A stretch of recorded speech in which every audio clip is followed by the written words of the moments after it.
Syria में सांप्रदायिक झड़प तेज हो गई है, जिसमें 200 से अधिक लोगों की मौत की खबर है। इजराइल और राष्ट्रपति अहमद अल शरा की सेनाओं के बीच युद्ध छिड़ गया है और युद्ध के बाद पहले ही देश की नाजुक व्यवस्था के टूटने का खतरा पैदा हो गया है। सीरिया दशकों की तानाशाही और लगभग 14 वर्षों के गृह युद्ध से उभरने की कोशिश कर रहा है, लेकिन यहाँ फिर से क्यों आग लग रही है?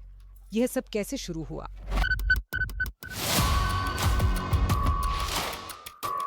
13 जुलाई को ड्रूज धार्मिक अल्पसंख्यक के गुट्टों और सुन्नी मुस्लिम बेडुइन जनजातियों के बीच झड़पें शुरू हुईं। स्वायदा में दोनों पक्षों के बीच लंबे समय से दुश्मनी है। राष्ट्रपति बशर अल असद के पतन के बाद से सरकारी सेना और द्रूज लड़ाकों के बीच कई बार लड़ाई हुई है, लेकिन इस बार लड़ाई बड़े संघर्ष में बदलने की धमकी दे रही थी। सीरियाई सरकारी फोर्सेज ने कहा कि वे सुरक्षा को फिर से स्थापित करना चाहते हैं, इसलिए उन्होंने क्षेत्र में एक्स्ट्रा फोर्स भेजी। गवाहों के मुताबिक सरकारी बलों और सहयोगी समूह ने स्विदा के पास के कई गांवों पर नियंत्रण कर लिया। इनमें बेडौइन शामिल हैं, जिन पर पहले द्रुज लड़ाकों का नियंत्रण था। फिर 15 जुलाई को दमिश्क अथॉरिटीज और स्विदा के स्टेक होल्डर्स के बीच संपर्क स्थापित किया गया, जिसके बाद सीरिया के रक्षा मंत्रालय ने एक युद्ध विराम की घोषणा की। जब सरकारी फोर्सेज ने शहर में प्रवेश कर लिया था, द्रूज धार्मिक संप्रदाय एक माइनॉरिटी ग्रुप है। दुनिया भर में लगभग 10 लाख द्रूज लोगों में से आधे से अधिक सीरिया में रहते हैं, जो मुख्य रूप से दक्षिणी स्वीडा प्रांत में है। अंतरिम सरकार ने अल्पसंख्यकों को शामिल करने का वादा किया है, जिसमें द्रूज भी शामिल हैं, लेकिन सीरिया में मार्च के अंत में घोषित की गई नई 23 सदस्यीय सरकार में केवल एक द्रूज सदस्य है।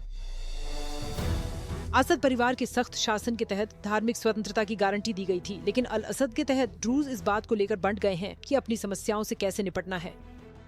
एक बड़ी मुश्किल द्रूज मिलिशिया का निशस्त्रीकरण और एकीकरण है। अल असद ने कहा है कि जातीय और धार्मिक अल्पसंख्यकों के अधिकार सुरक्षित रहेंगे, लेकिन असद के पतन के बाद से कई बार सांप्रदायिक हत्याएं हो चुकी हैं। इजरायली सेना ने सीरियाई रक्षा मंत्रालय और राजधानी दमिश्क में राष्ट्रपति भवन के पास हवाई हमले किए। इजरायली रक्षा मंत्री कैट्स ने कहा कि आईडीएफ स्विदा में ताकत के साथ काम करना जारी रखेगी, ताकि दुरूज पर हमला करने वाली शक्तियों को तब तक नष्ट किया जा सके जब तक उनकी वापसी पूरी नहीं हो जाती। गल्फ कून ऑपरेशन काउंसिल ने इसे सीरिया की संप्रभुता का गंभीर उल्लंघन कहा, साथ ही अंतर्राष्ट्रीय कानूनों और मानदंडों का उल्लंघन और क्षेत्रीय सुरक्षा और स्थिरता के लिए गंभीर खतरा बताया। मेरे साथी इजरायली नागरिकों, सीरिया में स्विदा की स्थिति बहुत गंभीर है। इजरायल रक्षा बल काम कर रहे हैं, वायुसेना काम कर रही है, अन्य बल काम कर रहे हैं। हम अपने ड्रूज भाइयों को बचाने के लिए काम कर रहे हैं। और अब मेरा आपसे एक अनुरोध है, आप इजरायली नागरिक हैं, सीमा पार मत करें। आप अपनी जान जोखिम में डालते हैं, आप मारे जा सकते हैं, आपका अपहरण किया जा सकता है और आप आईडीएफ के प्रयासों को बाधित कर रहे हैं। मैं आपसे अनुरोध कर रहा हूं कि घर लौटें और आईडीएफ को काम करने दें। इजरायल के द्रूज समुदाय के लिए एक सीधा संदेश देते हुए प्रधानमंत्री बेंजामिन नेतन्याहू ने संयम बरतने की अपील की।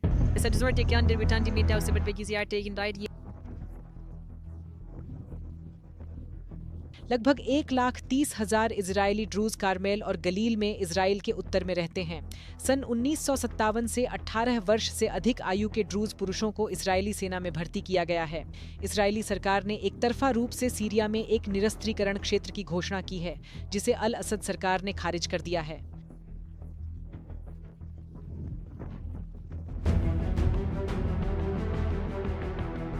दिसंबर 2024 में असद सरकार के पतन के बाद से इजराइल ने सीरिया में अधिक क्षेत्र को कब्जा कर लिया है और देश में बार बार हमले किए हैं। अमेरिका, जो इजराइल का सबसे करीबी सहयोगी है, नए सीरियाई सरकार के साथ संबंध सामान्य करने के लिए दबाव डालते हुए भी हमले जारी रहे हैं। हम उस मुद्दे पर काम करने जा रहे हैं जिस अभी मैंने संबंधित पक्षों के साथ फोन पर बात की है। हम इसके बारे में बहुत चिंतित हैं और उम्मीद है कि आज बाद में आपके लिए कुछ अपडेट होंगे, लेकिन हम इसके बारे में बहुत चिंतित हैं और इसे रोकना चाहते हैं। मई में अमेरिकी राष्ट्रपति डोनाल्ड ट्रंप ने रियाद में अल असद के साथ एक बैठक आयोजित की। यह दशकों में यूएस सीरिया की पहली उच्च स्तरीय बैठक थी। उन्होंने बैठक से ठीक पहले सीरिया के खिलाफ अमेरिकी प्रतिबंधों को हटाने की घोषणा की। तब से इजराइल ने नए सीरियाई सरकार के साथ सीधे और अप्रत्यक्ष वार्ता की है, लेकिन सीरिया में इजराइल के हमले किसी संभावित सामान्यीकरण समझौते या यहाँ तक कि अल असद के देश पर अधिकार को मजबूत करने के प्रयासों को जटिल बना सकते हैं।